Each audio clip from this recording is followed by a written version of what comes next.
شیطان کا قید بڑا کمزور ہے.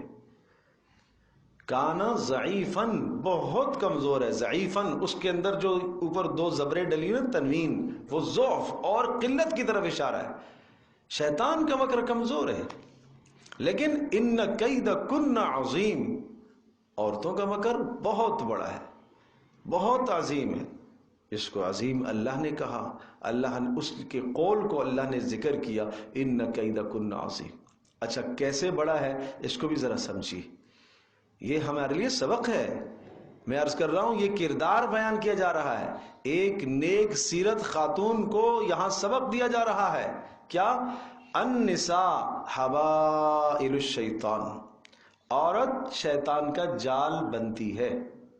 یعنی شیطان کس طرح سے ایک مرد کو ورغلاتا، پھسلاتا، ماحول کو خراب کرتا، بے حیائی کی طرف کیسے لے کر آتا ہے، اس کے لیے اس کے پاس آلہ کیا ہے؟ وہ عورت کو آلہ بناتا ہے. اب اس کا یہ معنی نہیں ہے کہ ہر عورت آلہ بنتی ہے، نہیں، یہ سمجھایا جا رہا ہے کہ شیطان عورت کو آلہ بناتا ہے. ارے تم نہ بنو آلہ. بات سمجھ گئی جی؟ شیطان کس کو جال بنائے گا؟ عورت کو. تو تم نہ بنو. تو مطلب یہ ہوا کہ یہ شیطان کا جال بن جاتی ہے. اگر یہ نہ بنے، اس کی اندر کی اگر پاک دامنی ہے، عصمت ہے، نیکی ہے، تقوی داری ہے، یہ نہیں جال بنے گی. شیطان کے پھندے میں جب یہ آتی ہے اور پھر اس کے ذریعے سے شیطان مرد کو ورغلاتا ہے.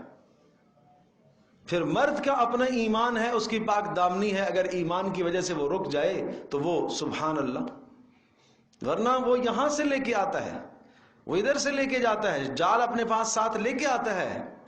مجھے آپ یہ بتائیے، مجھے معاف کیجیے گا، مجھے یہ بات کہنے دیجیے کہ اس وقت بازاروں کے اندر نیم برہنہ کپڑے جو آئے ہوئے ہیں، اور وہ خواتین جب پہنتی ہیں، وہ بچیاں جب ہماری پہنتی ہیں، اور وہ ہماری بیٹیاں جب پہنتی ہیں، وہ ہماری مائیں ان کو پہناتی ہیں، اور وہ پہن کر جب یہ باہر نکلی ہیں، تو صاف مجھے بتائیے گا کہ یہ شیطان کا جال نہیں ہے؟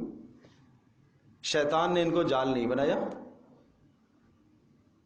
نیم برہنہ کپڑے پہن کر، بغیر حجاب اور دوپٹے کے اور بغیر پردے کے ہو کر، اور بناؤ سنگار اختیار کر کے، جو بناؤ سنگار گھر کی چار دیواری میں اختیار کرنا اس خاتون کے لیے اجر تھا، ثواب تھا، وہ گھر کی چار دیواری میں نہیں ہے، وہ باہر ہے.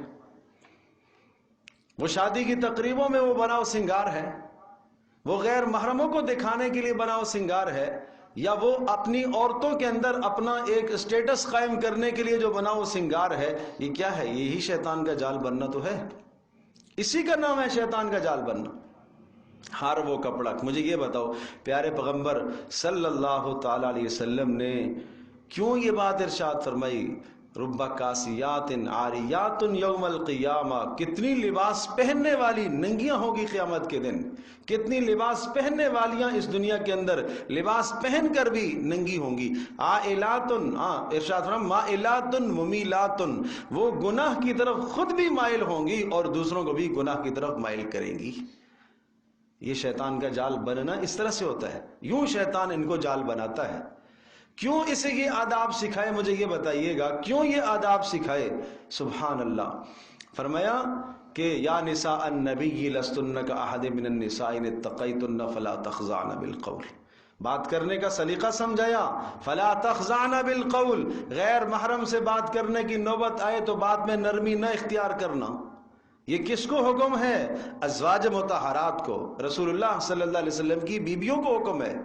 اور سامنے کون ہیں؟ صحابہ کرام رضی اللہ عنہم اجمعین، جن کے دلوں کا امتحان اللہ نے لیا ہے. فرمایا تقوی سے بھرے ہوئے دل ہے. ان کو یہاں حکم ہے کہ اے ازواج نبی، نبی کی بیویوں، جب تمہیں اس ماحول اور معاشرے میں کسی سے بات کرنی پڑے، فلا تخضعن بالقول، ایسی نرمی مت لے کے آنا کہ تمہاری اس نرمی سے غیر محرم فائدہ اٹھائے اور اس کے دل میں کوئی گناہ کا خیال پیدا ہو. اگر ایک بات سے بات پوری ہوتی ہے دوسرا جملہ مت بول، دوسری سے دو سے بات پوری ہوتی ہے تیسرا جملہ مت بولیے، تین سے پوری ہوتی ہے چوتھا جملہ مت بولیے. اور ہنس ہنس کر اور مسکرا مسکرا کر بات کرنا یہ تمہارے لیے حلال اور جائز نہیں ہے. تو جب نبی کی بیویوں کو یہ حکم ہے اور نبی کی بیویوں سے پھر پوری امت مسلمہ کی ماں اور بیٹیوں کو یہ حکم ہے، یوں غیر محرم سے بات کرنے کا سلیقہ سمجھائے۔ وَقَرْنَ فِي بُيُوتِكُنَّ، مت نکلو گھر سے باہر بلا اجازت، بغیر ضرورت کے۔ غیر شادی شدہ ہے تو باپ کی اجازت کے ساتھ، ضرورت کے تحت نکلے، باپ اور ماں کی اجازت کے ساتھ۔ ہرگز اس کے لیے حلال نہیں ہے ماں باپ کی اجازت کے بغیر نکلنا۔ شادی شدہ ہے، شوہر کی اجازت کے ساتھ نکلے، شوہر کی اجازت کے بغیر نہ نکلے وہ۔ اور وَلَا تَبَرَّجْنَ تَبَرُّجَ الْجَاهِلِيَّةِ الْأُولَى، اور تم ایسے بناؤ سنگار اختیار کر کے، بن سنور کر کے جاہلیت کے طریقے کی طرح مت نکلا کرو۔ تو اس لیے یہ ہیں شیطان کے جال۔ یہاں سے شیطان جال اٹھاتا ہے، بھائی آپ اپنی عصمت کو، اپنی پاک دامنی کو، اپنی ذات کو، اپنی جان کو، اپنے ایمان کو محفوظ رکھو۔ ایک آدمی، بھائی یہ مال کہاں سے لے کے آئے ہو؟ فلاں کے گھر سے اٹھا کے لے آؤ۔ تو بھائی فلاں کے گھر سے اگر یہ چور مال چوری کر کے لایا ہے، ٹھیک ہے، چور کا قصور تو ہے ہی ہے، لیکن پہلا قصور تو اس کا ہے نا جو اس نے گھر میں حفاظت کیوں نہیں کی ہے۔ کیسے لے کے آئے ہو؟ بھائی اس کا گھر کھلا پڑا ہوا تھا، اس کا گھر کھلا پڑا ہوا تھا، تالے بھی نہیں لگے ہوئے، سامان سامنے پڑا ہوا ہے، ہیرے جواہرات سونا چاندی اٹھا کے لے آیا ہے، تو ٹھیک ہے چور کا قصور تو ہے ہی ہے، اس شیطان ظالم کا قصور تو ہے ہی ہے۔ یہ جال کہاں سے لے کے آئے ہو؟ یہ فلاں سے لے کے آئے ہو۔ کیوں؟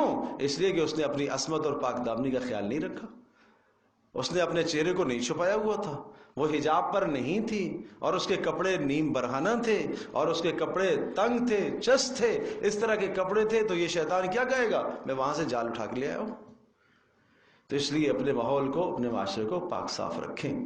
یہ ضرورت ہے کہ ہم شیطان کا جال نہ بنے، ہمارے گھر سے شیطان جال نہ اٹھائے، ہماری بیٹی سے، ہماری بہن سے، ہماری ماں کے پاس سے شیطان ہرگز جال نہ لے کر جائے، ہرگز جال نہ لے کر جائے۔ اس کی محنت کی ضرورت ہے، اور ایسے کپڑوں کو مت لایا جائے گھر کے اندر جو اس قسم کے کپڑے ہوں جن کا پہننا بڑوں کے لیے جائز نہیں ہے، بڑی خواتین کے لیے، چھوٹی بچیوں کو بھی ایسے کپڑے مت پہناؤ اس قسم کے کپڑے۔